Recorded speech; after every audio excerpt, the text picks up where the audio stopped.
Telema Chizo Vincent nate kuliko nemboze yo ngatebwe bitambudde bannabuddu nsanyuko munammwe n'abakwata oluguudo olwo naddala mu nteekateeka y'okozesa oluguudo eri wabadde wala kale tugendako e Mulago poliisi efunye ekyekango oluvannyuma n'aterwa omuliro okukwata ennyumba z'abasirikale mu ngeri nate ekuba omunaku tekya ennyumba zaabwe babadde basula zibadde nate ez'ebibaati sakati n'ebiwempe zikutte omuliro. Abamu ku bakyala b'abasirikale betusobodde okwogerako nabo batagadde kwatukiriza amannya gaabwe bagamba nti wabaddewo okufuuka kyesirikidde muzigo mu ttimpa naddala eri abavunaanyizibwa ku nsonga y'okulabirira ekifo ekyo nti amasannyalaze gasoose kubwatuka wabula nga abasirise tebafaayo kukola kikiina kuba nga ate kizikiriza embeera eyo.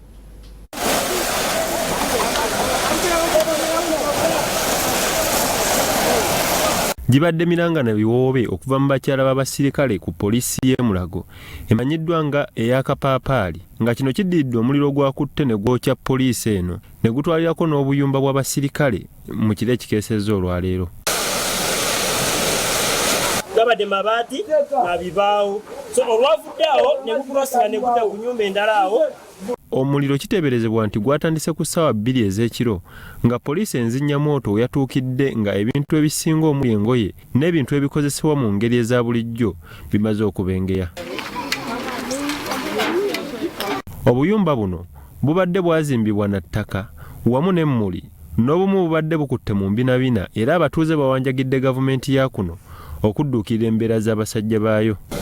Omuliro gwokezza barakisi yonna eyidde tere ekisigadde era tusaba mu bayambi byonna biyidde ebintu bya barakisi. Tufunye omulundi guno gwakubiri ne mu 2002 kapapale no yajja yakwata omuliro n'ekitwewuunyisiza wadde fire brigade ese naye zeleeti ate the press is so contested abapoliisi muntu ku muntu basula bubi obuyumba bwattaka emmuli zikutte.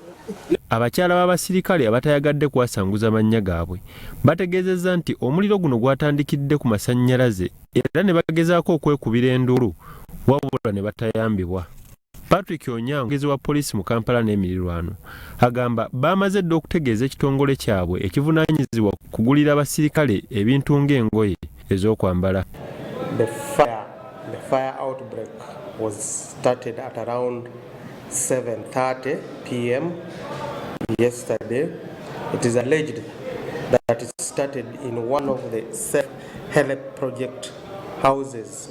In the meantime, we are in touch with our police welfare directorate, who are supposed to avail welfare directorate and the directorate of logistics, who are supposed to avail the police officers, the new uniforms and other equipment to use. Byawandulu Bone, Salty TV, Omunyo.